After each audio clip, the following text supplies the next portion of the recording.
What's up, guys? Welcome back to my channel. If you're new here, my name's Walker Strumpf and I'm a self-taught software developer in the Dallas, Texas area. In this video, I'm going to be sharing with you the portfolio that got me my first software developer job. We're going to be walking through it, and as we walk through it, I'm going to share with you some tips, and we're going to also walk through some of the projects I did. And with that being said, let's jump into the video. Alright, so let's dive in. The first thing you might notice is my domain name. It is a completely made up name by Netlify, which is also the hosting app that I chose to use. It's very simple to set up front end applications on. And since my portfolio is just a client side application, I went ahead and set it up on Netlify. Another thing you might notice is just the simplicity of my web page. It's very simple, but I chose pretty vibrant colors. I like the TikTok colors, so I chose the TikTok type pink here, and then a white color, and also black. I just really enjoy those colors, and I think they look really good. It's just very simple with my navigation up here, and I have my name, what role I'm trying to go for, and a button here that will bring you down to the bottom of the page to a form that I set up. As you can see, it's very simple. I chose to do that because there's a lot of people who have animations and other things like that on their web page, which leaves a lot of room for error. And I just decided to go with a more simple approach. I'm going to jump to the project section. So right here, I basically have like a zigzag type approach. I put 4 of my top projects that I have. So the project that I have up on the top is the project that I did last.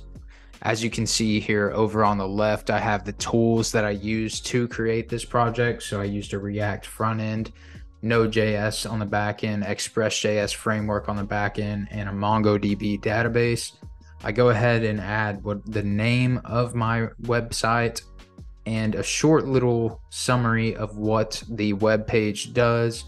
And then down here, I have 2 links, one that goes to a demo and the other that goes to the repo on GitHub. So if I click the repo, it's going to take me to my GitHub page where I have the back end and front end. You can click in there, and if someone's viewing your portfolio, they can go in there and click to see your code. You can also go to the demo. You can click on that. And I also have these apps hosted. The front end is hosted on Netlify as well. And I have the back end hosted on render.com. I used to have it hosted on Heroku, but I went to my portfolio about a week ago and noticed that none of my stuff was running.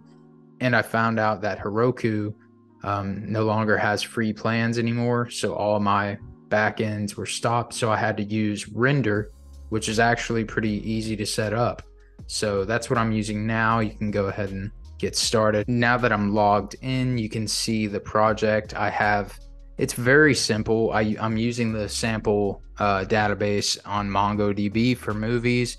So I have the pagination set up to where you can just go from the first page to the second page, and it'll switch up the movies, and you can go ahead and just click on one, and it gives you a little bit of details like the IMDb rating over here, how many reviews there are, the release date. Is you can just go over here and write a review, and you can complete it, and it'll pop up over here. So I have a full stack application that I can create, read, update, and delete from.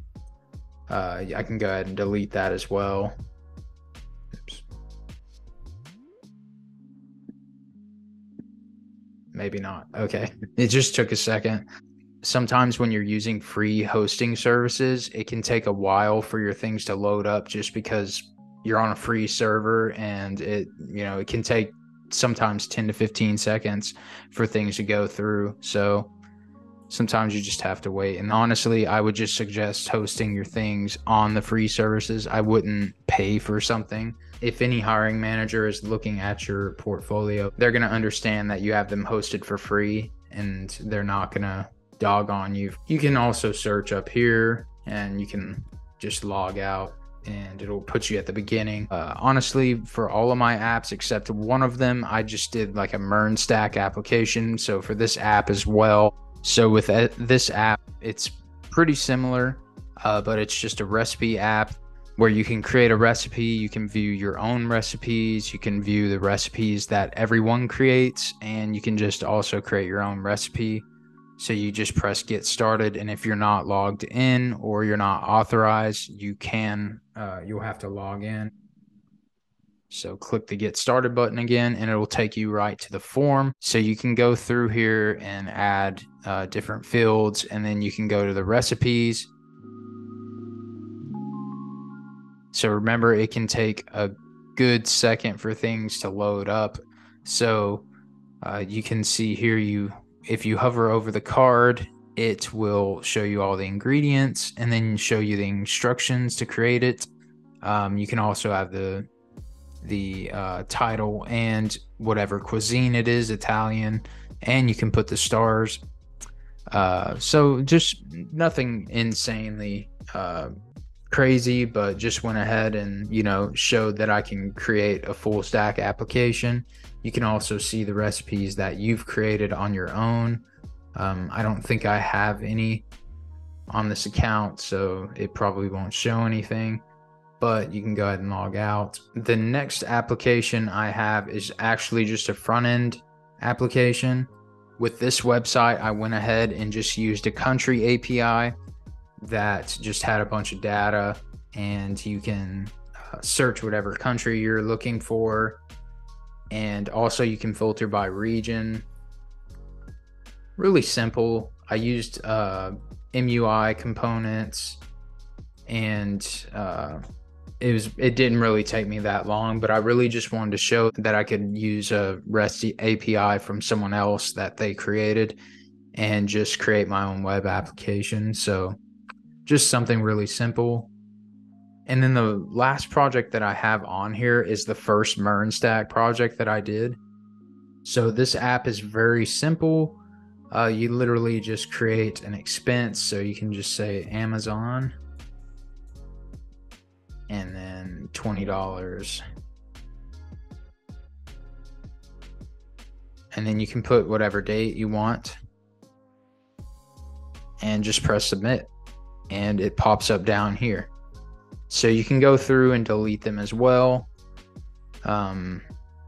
It's very simple, but again, it looks pretty decent, and it shows that I can create a full stack application. With that being said, those are all of the websites that I created that I put on my portfolio. I created more websites than this, but these were the best ones that I had.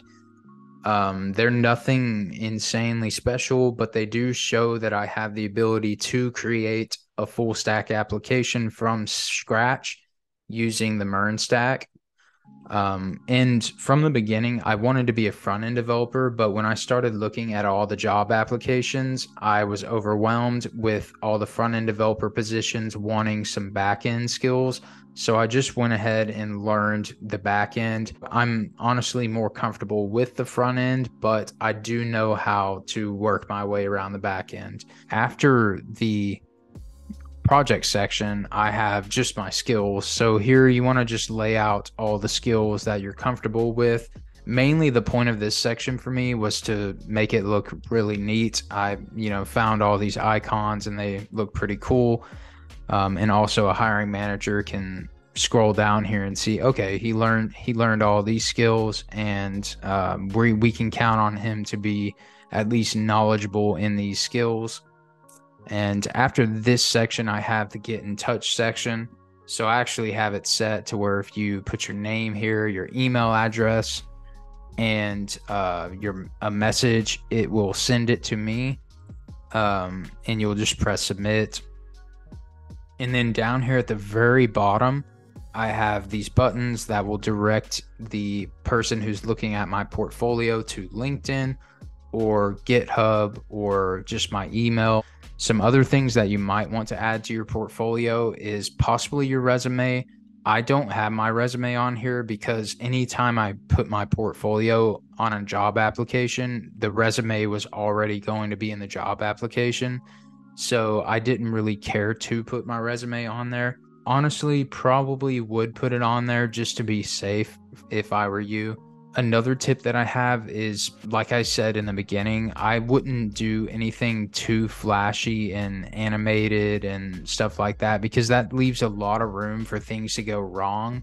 And I would just honestly stick to a simplistic website, pick some good colors, and then make it look pretty decent. Another final thing that I want to bring up, you want to make sure that you have it to where someone can look at it on a mobile device, and you want to make sure that it looks good. Let's say you have your portfolio on LinkedIn. You're going to have most of the people that click on that portfolio are going to be on mobile. So you need to make sure it looks good. This is pretty much for any website that you're doing. You need to make sure that you do mobile first, and then after that, make sure it looks good on desktop. And that's it for the video. I really hope that you've learned something from my portfolio. If anything, keep it simple and make sure you have your best projects on there. If you have any other tips for a junior developer's portfolio, go ahead and put them down in the comments. I'd love to see those. And if you haven't subscribed yet, please think about hitting that subscribe button. I'll see you next time.